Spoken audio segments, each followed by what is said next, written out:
15년 전쯤에 제가 다녔던 미국 교회가 생각이 납니다. 어린이 주일 하니까 그 미국 교회가 생각이 나는데요. 그때 담임 목사님이 누구였냐면은 머리가 하얗게 된 60대 중반쯤의 할아버지였습니다. 그런 할아버지가 목사님이었는데 늘 청중들한테 Children, Children of God 이렇게 불렀습니다. 그러니까 한국말로 하면 어린이 여러분, 하나님의 자녀 여러분 이렇게 불렀던 겁니다. 그때 저는 30대 중반의 아빠였고요. 또 교인들은 거의 다 장년, 중장년의 사람들, 그러니까 성인들이 있었는데 그런 성인들을 향해서 어린이 여러분 이렇게 불렀던 겁니다. 근데 저는 그게 하나도 어색하게 들리지 않았습니다. 하나도 어색하지 않고 오히려 참 좋았습니다. 그래, 맞아. 내가 하나님의 어린이지, 어린 자녀지, 이런 생각이 들면서 굉장히 좋았던 기억이 있습니다. 우리는 아무리 나이를 먹어봤자 하나님 앞에서 다 어린이입니다. 그렇죠? 예, 다 어린이입니다. 태초부터 계셨던 하나님 앞에서 우리는 너무나 어린 어린이인 거죠. 어린이처럼 아직도 미숙하고요, 실수도 많고 또 모르는 것도 많습니다. 하나님이 도와주셔야지 한 발 한 발 내디딜 수 있는 어린이입니다. 오늘이 어린이 주일이라서 어린이를 향한 말씀을 나누겠는데요.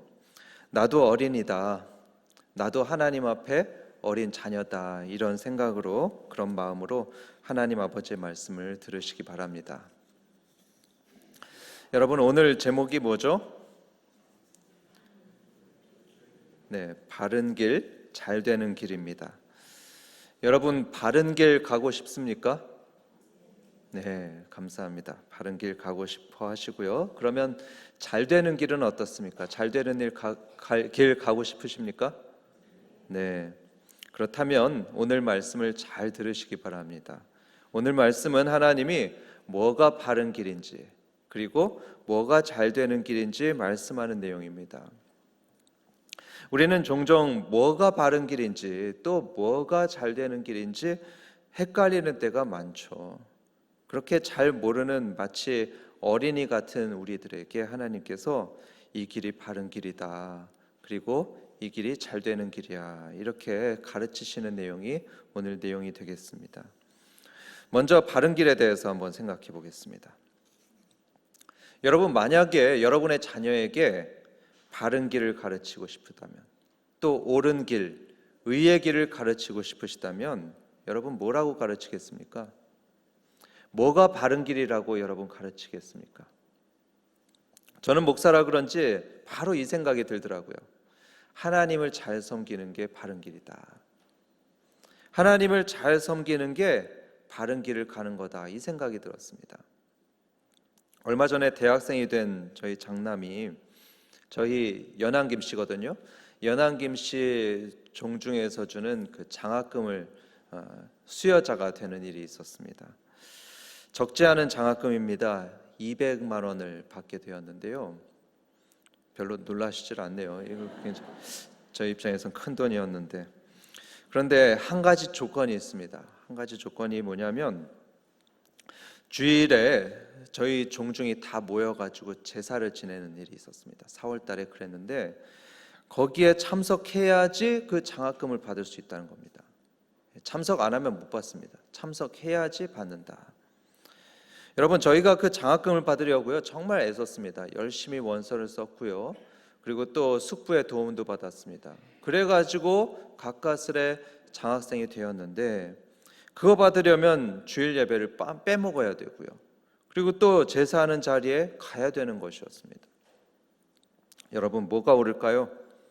주일을 한번 빼먹고 그 장학금을 받는 겁니까? 아니면은 장학금을 포기하고 하나님께 예배를 드리는 겁니까? 저와 아내는 아주 단호했습니다. 예, 장학금 포기하자. 포기하고 하나님을 잘 섬기는 게 그게 옳은 거다 했습니다. 감사하게도 아들도 동의했고요. 저희는 그 자리에, 그 수여식에 가지 않았습니다. 그러면서 하나님을 잘 섬기는 게 바로 옳은 길이고 바른 길임을 아들에게 분명히 보여줬습니다. 그런데 여러분, 오늘 말씀해 보면 하나님은 하나님을 잘 섬기는 게 그게 바른 길이다 이렇게 말씀하지 않습니다. 신약에서 유일하게 자녀들에게 직접 말씀하는 내용인데요, 이 자녀들한테 누구보다 하나님을 잘 섬겨야지 그게 바른 길이다 이렇게 말씀하지 않습니다. 대신 무슨 말씀하느냐면 1절 보십시오. 자녀들아, 주 안에서 너희 부모에게 순종하라, 이것이 옳으니라. 보십시오. 부모에게 순종해라, 그게 옳다고 합니다. 그게 바른 길이라고 합니다. 물론 누구보다도 하나님을 잘 섬기는 게 옳은 길이고 그게 바른 길입니다. 그런데 여러분, 우리 눈에 하나님이 보입니까? 안 보입니까? 안 보이죠? 특히 아직 하나님을 잘 모르고 또 인격적으로 하나님을 아직 만나지 못한 우리 자녀들은요, 하나님이 살아계시다는 것조차 잘 믿어지질 않습니다. 아마 믿어지지 않을 겁니다. 그런데 그런 보이지도 않고 믿어지지도 않는 하나님을 잘 섬기라고 하면 애들이 뭐라고 어떻게 반응하겠습니까? 하나님 어디 계신데요? 하나님 어떻게 섬기는데요? 제 사탕을 하나님께 드릴까요? 아마 이렇게 개념이 없는 그런 우리 아이들일 겁니다. 이런 자녀들에게 하나님이 무슨 말씀을 하느냐? 너희 눈에 보이는 너희 부모에게 순종하면 된단다. 너희 부모님에게 순종하는 게 그게 나를 잘 섬기는 거야. 그게 옳은 길이고 그게 바른 길이란다. 이렇게 오늘 말씀하고 있습니다. 그렇기 때문에 사랑하는 성도 여러분, 특별히 어린 자녀들을 키우시는 30, 40대 성도 여러분, 자녀들에게 순종을 가르치십시오. 아빠는 엄마 말씀 잘 들으라고 순종 가르치시고요, 엄마는 아빠에게 순종 잘하라고 그렇게 가르치시기 바랍니다. 요즘에 애들이 참 귀하죠. 한 명, 두 명만 키우다 보니까 애들이 참 귀합니다. 그래서 너무 귀하게 자라는 바람에 이 애들이 아빠 엄마를 어떻게 하냐면요, 친구로 합니다. 부모가 아니고 친구로 합니다. 아빠 엄마도 애한테 친구가 되어 주려고 합니다. 친구같이 놀아주고 또 격식 없이 얘기도 하려고 합니다. 그런데 그러면서 뭐가 문제냐면 권위가 사라졌습니다. 부모의 권위가 떨어졌습니다. 다 큰 대학생애가 부모한테 반말을 막 하고요, 찔리는 분들 계시죠. 엄마한테 엄마 이리 와 이렇게 명령을 합니다. 그러니 이런 애들이 부모님 말씀에 순종합니까? 순종 잘 안 하죠. 잘 순종하지 않습니다. 친구인데 뭐예요? 부모를 친구로 생각하는데 무슨 순종입니까? 자기 마음대로 하려고 하죠. 아니 거꾸로 부모가 애한테 순종을 합니다. 나 안 해. 그래 알았어 하지 마. 저거 사줘. 알았어 사줄게. 애가 왕입니다. 왕이에요. 물론 너무 권위적인 부모는 좋지 않습니다. 옛날에 우리는 너무 권위적인 부모님을 경험했었죠. 아빠가 무서웠던 시절이 있었습니다. 그래서 나는 그러지 말아야지, 나는 친구 같은 아빠가 돼야지, 이렇게 하는 겁니다. 그런데 문제가 뭐냐? 그러면서 부모의 권위가 떨어진 겁니다. 부모가 권위를 잃어버렸습니다. 그건 문제죠. 그건 가정의 질서가 무너진 것입니다.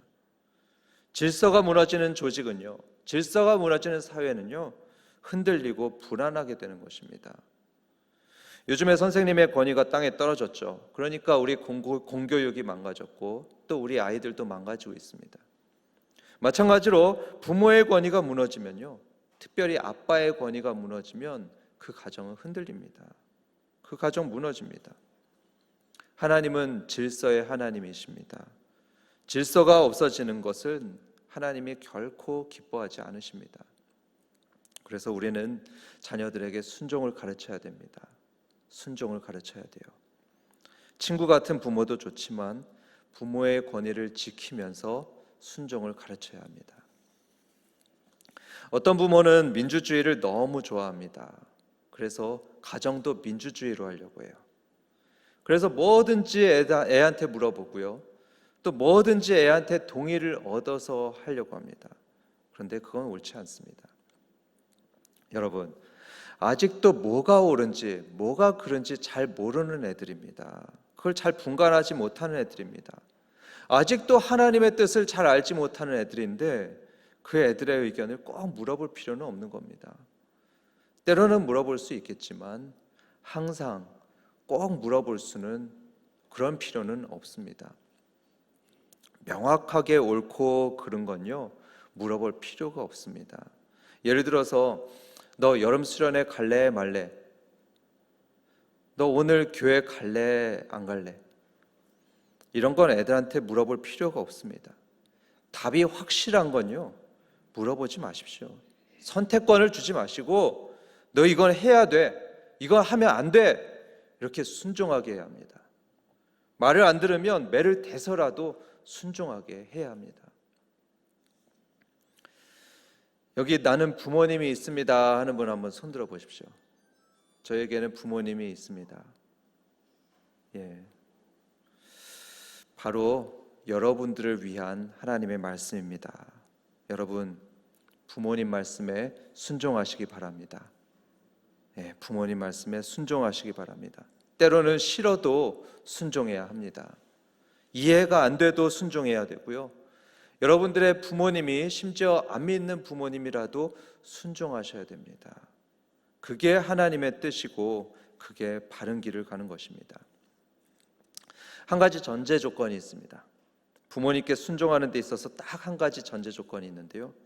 그게 뭐냐면 주 안에서 순종하는 것입니다. 주 안에서 순종하는 것. 1절 다시 보겠습니다. 1절 다시 같이 읽어볼까요? 자녀들아 주 안에서 너희 부모에게 순종하라. 이것이 옳으니라. 예, 보십시오. 부모님에게 순종하되 어디 안에서요? 주 안에서 순종해야 한다 하십니다. 여러분 우리 부모님들도 완전한 분들 아니시죠? 우리 부모님들도 죄인이십니다. 그래서 때로 우리 부모님들은 하나님이 보실 때 잘못된 것을 말씀하고 시키는 경우들이 있습니다. 우리를 사랑하시죠. 물론 사랑하시는데 그래도 하나님을 모르고 또 아직도 하나님의 뜻을 잘 몰라서 하나님이 보실 때 잘못된 것을 시키는 경우들이 있습니다. 예, 지금 시험 기간인데 오늘은 교회 가지 말고 학원 가. 야야야, 어쩌다가 애가 생겼니? 야, 할 수 없다. 그 애 지워라. 잘못된 걸 시키는 거죠. 하나님이 보실 때 악한 걸 시키는 것입니다. 이런 말씀을 순종하면 안 됩니다. 아무리 부모님의 말씀이라도 그거 순종하면 죄 짓는 거고요. 바른 길 가는 게 아니고 악한 길을 가는 것입니다. 그래서 성경은 말씀하기를 주 안에서 부모님에게 순종하라 하셨습니다. 주 안에서 부모님에게 순종하는 것, 그게 바로 옳은 길이고 바른 길을 가는 것입니다. 지금까지 바른 길에 대해서 말씀드렸고요. 이번에는 잘 되는 길에 대해서 말씀드리겠습니다. 한번 질문해 보겠습니다. 이 중에서 여러분 중에서 나는 잘 되고 싶다 하는 분이 있으면 손 들어 보십시오. 오늘 자꾸 시키네요. 잘 되고 싶다. 예. 나는 영적으로 육적으로 잘 되고 싶다, 복 받고 싶다, 이런 분들 손 들어 보십시오. 예. 하나님 앞에서 한번 손 들어 보는 겁니다. 저 잘 되고 싶어요, 복 받고 싶어요, 이렇게. 예. 내려오십시오. 제가 목사인데요, 저도 잘 되고 싶습니다. 저도 영적으로 육적으로 잘 되고 복 받고 싶습니다. 그런데 어떻게 그렇게 살 수 있을까요? 우리는 어떻게 그렇게 잘 되고 복 받는 길을 갈 수 있을까요? 그 비결이 2절과 3절에 나오고 있는데요. 함께 보겠습니다. 내 아버지와 어머니를 공경하라.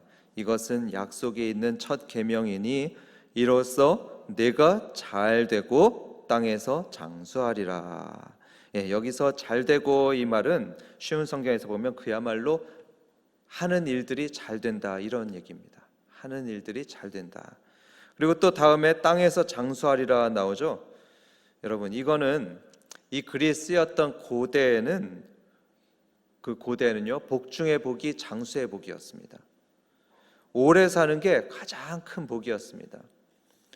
그래서 네가 잘되고 땅에서 장수하리라, 이 말씀은 너가 큰 복을 받을 거다, 너가 정말 잘 될 거다, 이런 뜻입니다.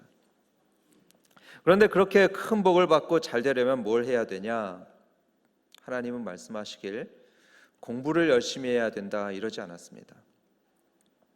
일을 열심히 성실하게 해야 된다, 이러지 않았고요. 또 처세술을 잘 익혀가지고 인간관계를 잘해야 된다, 이런 말씀 안 하셨습니다. 물론 그렇게 할 때 잘 될 수도 있죠. 그렇지만 그게 하나님의 대답은 아니었습니다. 그럼 하나님의 대답은 뭐냐? 너희 아버지와 어머니를 공경해라, 이겁니다. 너희 부모를 공경하면 분명히 잘되고 복받을 거야, 이렇게 말씀합니다. 그게 2절을 보면 약속이라고 표현되어 있습니다. 이것은 약속이 있는 첫 계명이니, 하나님이 약속한 겁니다. 너 부모를 공경 잘하면 잘되게 해줄게, 복받게 해줄게, 약속하신 겁니다. 하나님은요, 약속하면 반드시 지키시는 분이시죠. 하나님은 사람이 아니시니 거짓말을 하지 않으시고, 민수기 23장 19절 말씀입니다. 그러니까 부모님을 공경하는 사람은요, 하나님의 약속처럼 반드시 잘 될 것입니다. 저는 부모님을 잘 섬기는데 잘 안 되는 분 지금까지 본 적이 없어요. 그렇기 때문에 여기 계시는 부모님을 모시는, 부모님이 있는 성도 여러분, 부모님을 잘 공경하시기 바랍니다. 부모님을 잘 공경해서 정말로 잘 되고 복받는 인생 사시기 바랍니다. 그런데 여러분, 이거 아십니까? 성경에서 이 공경이란 말은요, 많은 경우에 신에게 쓰였던 말입니다. 성경을 쭉 보면 공경한다, 이 말을 할 때 많은 경우에 하나님을 공경한다, 이렇게 말씀하고 있습니다. 여호와를 공경하라, 주님을 공경하라, 이렇게 말씀하죠. 본래 공경한다는 건 전능하신 하나님을 공경한다 할 때 쓰입니다. 그런데 오늘 성경에는 놀랍게도, 정말 놀랍게도 누구를 공경하라고 하죠? 네, 우리 부모님을 공경하라 합니다. 2절을 보십시오. 내 아버지와 어머니를 공경하라 합니다. 내 아버지와 어머니를 공경하라. 하나님만 공경하는 게 아니고요, 너희 부모님도 공경하라 하십니다. 와, 이건 우리 부모님을요, 거의 하나님급으로 높이고 있는 겁니다. 또 놀라운 게 있는데요, 구약 성경, 특별히 스가랴서 14장을 보면 하나님을 잘 섬기지 않는다, 혹시 하나님을 잘 예배하지 않는다, 그러면 어떻게 되냐면 그 나라 사람들은 죽는 겁니다. 그 나라는 망하는 겁니다. 죽거나 벌을 받게 되는데요, 부모님도 마찬가지입니다. 부모님을 공경하지 않으면 하나님은 분노하신다고 했습니다. 심판하신다고 했습니다. 마가복음 7장 10절을 보면 율법에 부모님을 비방하는 사람, 또 모욕하는 사람은 죽이라고 했습니다. 부모님을 공경하지 않으면 죽는 거였습니다. 그뿐이 아닙니다. 십계명을 보면 하나님을 사랑하라고 했죠. 하나님을 사랑하고 공경하게 되면 천대까지 은혜를 주신다고 하는데, 부모님도 마찬가지입니다. 부모님을 공경해도, 아까 우리 들었었죠, 부모님을 잘 공경해도 잘 되고 복받는다고 하셨습니다. 하나님은 그만큼 우리가 부모님을 잘 공경하기를 너무 원하시는 분이십니다. 하나님은 왜 그러실까요? 하나님은 왜 그렇게 우리가 부모님을 공경하기를 원하실까요?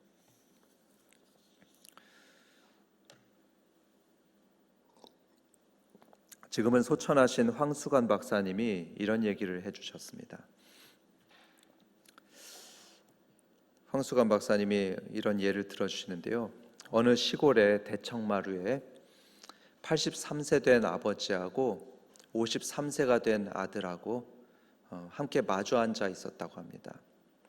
이렇게 마주 앉아 있었는데 저쪽에서 까치가 한 마리 날아와서 창문에 앉았다고 합니다. 아버지가 그걸 보고 물으셨습니다. 얘야, 저게 뭐냐? 아버지, 까치예요. 그래, 알았다, 고마워. 근데 또 물었습니다. 야, 저게 뭐냐? 아버지, 까치라니까요. 방금 까치라고 했잖아요. 오냐, 고맙다. 또 세 번째 또 물어봤습니다. 나이 드신 부모님들 때때로 그렇게 되죠. 얘야, 저게 뭐냐? 방금 까치라고 했잖아요. 아버지 왜 그러세요? 그것도 못 알아먹어요? 그 대답을 들은 아버지는 너무너무 서러웠습니다. 너무너무 서러워서 방에 들어갔습니다. 들어가서 옛날 일기장을 꺼내왔습니다. 그 일기장은 본인이 33살에 썼던 일기장입니다. 밖에 나와서 아들에게 읽어보라고 했습니다. 거기에는 이런 글이 있었다고 하죠. 3살짜리 아들과 마루에 앉아 있었다. 마침 창가에 까치가 날아왔다. 3살 먹은 내 아들이 나에게 물었다. 아빠, 저게 뭐예요? 얘야, 까치란다. 내 아들은 연거푸 23번을 물어봤다. 아빠, 저게 뭐야? 아빠, 저게 뭐야? 아빠, 저게 뭐야? 나는 23번을 까치라고 하면서 내 마음이 왜 이렇게 즐거운지 모르겠다. 사랑하는 내 아들이 너무 귀여워서 품에 꼭 안아주었다. 여러분, 아버지가 자식에게 3번을 물으니까요, 자식은 화를 냅니다. 그런데 자식이 부모에게 23번을 물어보면요, 그 부모는 자식이 사랑스러운 겁니다. 그게 부모죠. 그렇게 자녀를 참아주고 그렇게 자녀를 사랑하는 사람이 부모님입니다. 여러분, 하나님은 왜 우리에게 부모님을 공경하라고 할까요? 우리 부모님이요, 하나님의 사랑으로 우리를 사랑하시고 보살피셨거든요. 하나님의 사랑으로 우리를 참아주셨거든요. 예수님은 우리 때문에 모든 멸시와 모욕을 참으시고 십자가에서 죽으셨습니다. 우리 부모님도 그러셨습니다. 우리 부모님도요, 우리 때문에 참 많은 걸 참으셨죠. 직장에서 참으셨습니다. 어떨 때는 정말로 멸시받고요, 온갖 모욕을 다 받으면서도 자존심 다 죽이고 꼭 참고서 일하셨습니다. 왜 그러셨을까요? 다 자식들을 위해서죠. 사랑하는 자식을 생각해서 그 모든 모욕과 부끄러움을 참으셨습니다. 또 우리 부모님은요, 하나님과 함께 우리를 창조하셨죠. 우리를 낳으셨습니다. 우리에게 생명을 주셨습니다. 그 놀라운 창조의 일을 하나님하고 함께 하신 분들입니다. 그래서 하나님은 너희 부모를 공경해라 하신 겁니다. 하나님의 일을 하는 너의 부모를 하나님처럼 공경해라 하신 겁니다. 사랑하는 성도 여러분, 부모님의 말씀을 잘 순종하시기 바랍니다. 부모님을 잘 공경하시기 바랍니다. 그게 바른 길이고요, 그게 잘 되는 길이라고 하나님은 말씀하십니다. 부모님 잘 공경해서 잘 되고 복 받는 저와 여러분 되시길 주님의 이름으로 축원합니다. 우리 함께 다짐하는 기도를 드리겠습니다. 말씀을 생각하면서 기도하실 때 우리 혹시 청소년 있고 청년들이 있으면 하나님께 이렇게 기도하시기 바랍니다. 하나님, 앞으로 부모님께 순종하겠습니다. 부모님 말씀 잘 듣고 부모님 공경하겠습니다. 그리고 우리 장년 성도님들은 하나님, 앞으로 부모님 더 잘 공경하겠습니다. 연로하신 부모님 잘 공경하고 그리고 저희 자녀는 순종하는 자녀로 키우겠습니다. 이렇게 우리 함께 다짐하는 기도하겠습니다.